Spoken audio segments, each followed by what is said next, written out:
The courage to change is the true beginning. Don't worry, make money part 5. In the previous part, we saw that the journey of making money is built not just with hard work, but also with a mindset. Life can truly start today. The waves of the past certainly look visible, but your present engine drives your boat forward, and the control of that engine is in no one else's hands but your own. We also understood that big change does not always start with a big risk. Sometimes just one focused hour every day, if put in the correct direction, can slowly change your entire financial and personal journey. But now the question is even more difficult. If you know that changing is necessary, then why do you still keep repeating the old ways? Why do the same habits, the same excuses and the same routine bring you back to the old results again and again? Imagine a person works hard every day, gets tired every day, and complains every day that his income is not increasing. But when he is told to change the way of working, he immediately steps back and says, "I have always been doing it this way." The fear is just this, that many times a person fears change more than failure. The old trouble feels familiar to him, but the new path looks unknown, and an unknown path always creates extra tension in the mind. And the curiosity is whether our life remains stuck because we do not have opportunities, or because we do not give ourselves the permission to change. Does the biggest obstacle lie hidden not outside but in our own old patterns? Richard Carlson says a very direct thing in this part. If you keep doing what you have always done, you will keep getting what you have always gotten. This sounds simple to hear, but its blow is very deep. This line is powerful because every result is the outcome of some pattern. Behind your income, your health, your confidence and your stress, some daily habits and repeated choices are working.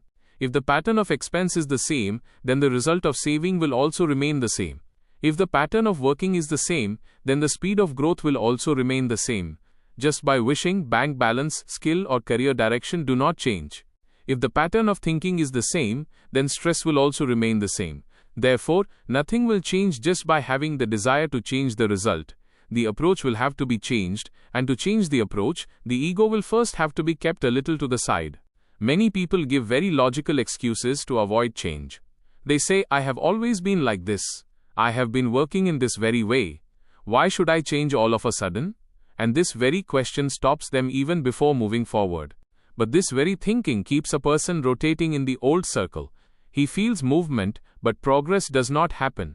Days keep passing, hard work keeps showing, but the result remains standing right there. Change does not mean losing your identity. Change means leaving that version which is no longer helping in your growth. The habit that used to be useful before might have become a limitation today. If any old habit of yours is making you weak, then sitting tightly holding on to it is not loyalty, it is self-sabotage. Every old thing is not valuable. Some old things have merely become a burden. Suppose a person hesitates to take help from family or friends. He feels that asking for help is weakness. He considers his pride as strength, but many times that very pride leaves him alone. He tries to do everything alone, then gets tired, gets frustrated, and in the end says that I do not have support. Whereas the truth is that support was available, but he did not extend his hand at all. But if he takes advice from the correct people by being open-minded, then perhaps that single conversation might take him to some better path. Sometimes a small point of an experienced person reduces months of confusion. Many times opportunity does not come in the form of money, it comes in the form of advice. Many times support starts not from a big investor, but from a practical point of an honest friend, mentor or family member. Similarly, some creator thinks that I will do everything myself, the script too, editing too, thumbnail too, upload too, research too. He feels that managing everything alone is the sign of hard work. In the beginning this is fine, but going forward he will have to understand that making a system is also a part of growth. Otherwise he will do a lot of hard work but will not be able to scale, and slowly tiredness will eat away the creativity. Willingness to change means that you consider your goal bigger than your ego. You accept that my old way can be comfortable, but it is not necessary that it is the best or useful for the future. In part 4 we talked about the 1-hour solution. Giving 1 hour daily to your future is powerful, but in that hour too, changing the approach is necessary, otherwise that same single hour can also pass in old fear and confusion. If that 1 hour passes only in thinking, fearing or looking at others' success, then it will not be a future investment, it will become a repeat telecast of worry.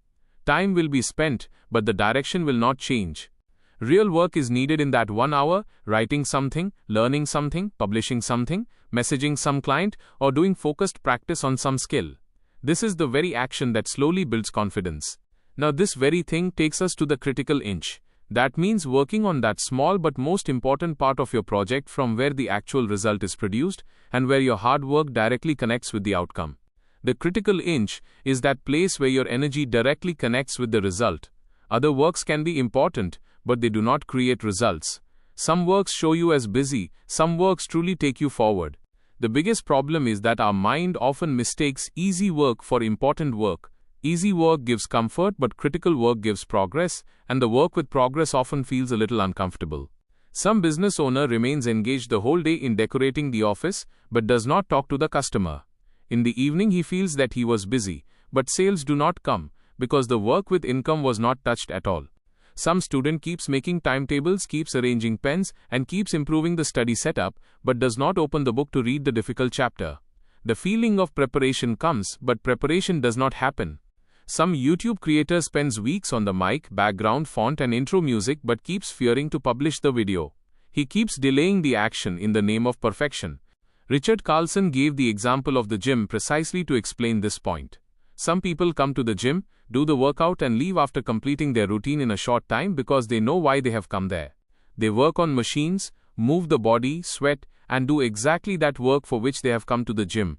For them, the gym is not social time, it is a place of focused effort. Other people also come to the gym, but spend time more in talks, phone, mirror, locker, and wandering here and there than the workout. They are present, but remain away from the main work. From the outside, both are going to the gym, but one is making progress, the other is only marking attendance.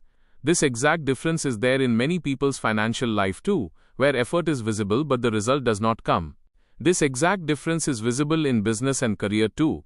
A lot of people remain present at the place of work, the laptop remains open, the notebook remains in front, but they remain away from the critical inch of work. They hold meetings, make notes, organize files, but postpone that uncomfortable task which can truly bring money or progress. That means preparation is plenty, execution is weak. If income comes from sales, then the sales conversation is the critical inch.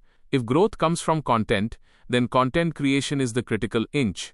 If business comes from relationships, then meaningful communication is the critical inch. If promotion will be gained from skill, then practice is the critical inch. If debt is to be reduced, then writing down expenses and the payment plan is the critical inch. In every field, the critical inch will be different, but recognizing it is necessary. Recognizing the critical inch is not easy, because it is often that very task from which we want to avoid. The task that makes us a little nervous is also many times the most important. That very call which should be made, that very proposal which should be sent, that very video which should be uploaded, that very report which should be finished, that very conversation which is being postponed for a long time. Therefore, Richard's point is not just productivity, it is honesty too. One will have to ask oneself honestly, am I busy or am I truly moving forward?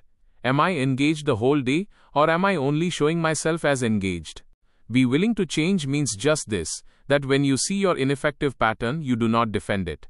Seeing a mistake is not weakness. Not changing even after seeing the mistake is the real problem. Many times we make our weakness our personality. We say, I am like this, but truly we have become like this, and the structure can be changed if we are truly ready to learn. If you are always late, then this is not destiny, it is a habit. If you always postpone, then this is not nature, it is a trained pattern. And any trained pattern can be changed with practice. If you always step back in fear, then this is not your final reality. This is only an old response which can be changed with a new response. Just as in part 3 we learned the point of moving from reactive to responsive. Change will feel uncomfortable at first. But that very discomfort is the entry fee of growth. If every new step feels easy, then perhaps it is not taking you very far ahead. When you ask for help for the first time, it will feel strange. When you make your work public for the first time, you will feel afraid. When you speak the price for the first time, there will be hesitation. But these very moments build your confidence muscle.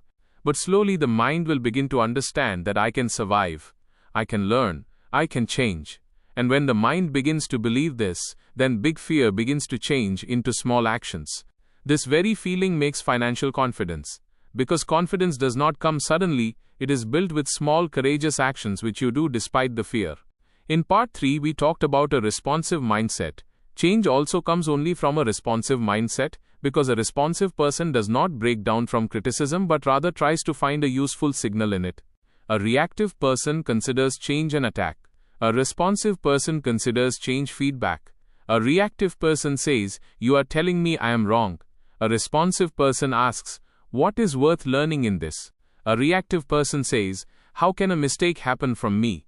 A responsive person says, "Okay, if this is not working, then what can be a better way?" This very question opens the door of progress. When you are ready for change, then every problem of life becomes a signal. Then a problem does not remain just a trouble.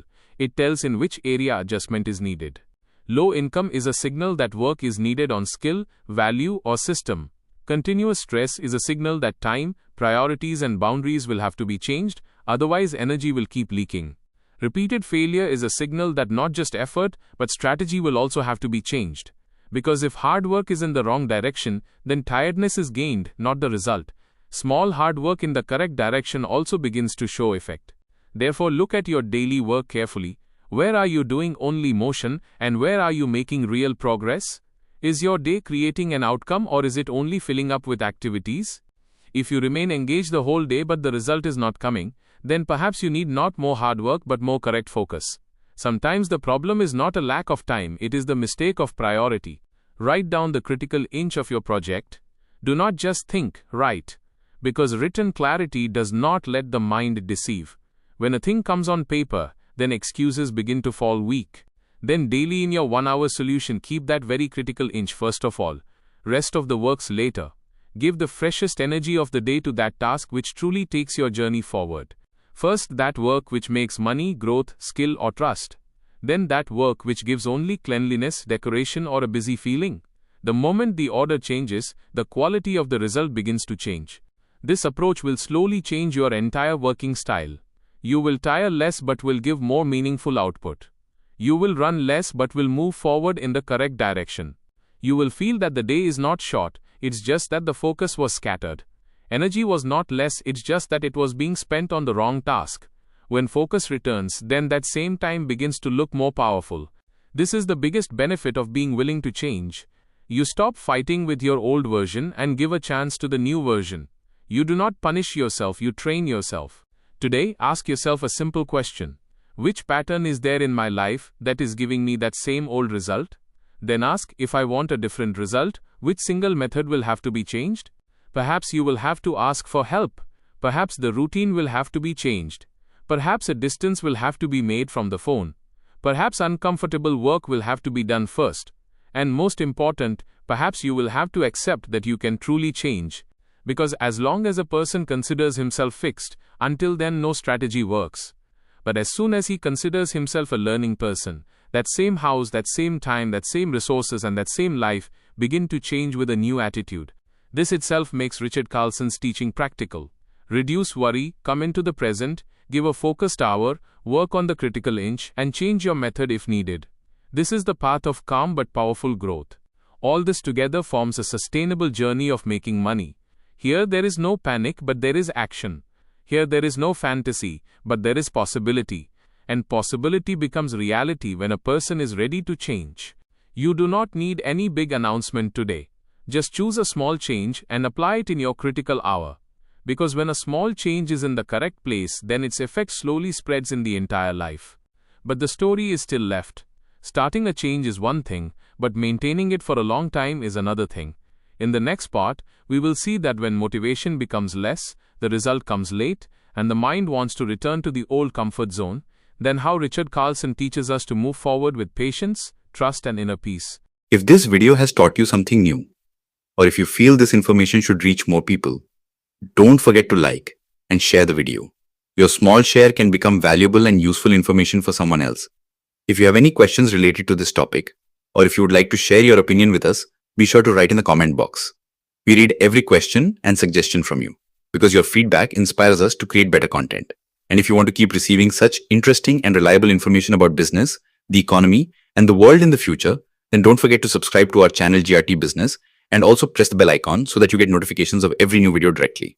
At GRT Business, we always strive to provide you with accurate, balanced, and reliable information. Our news and analysis are prepared based on information obtained from various news agencies, public sources, and public opinion. We make every effort to verify and validate each fact as much as possible.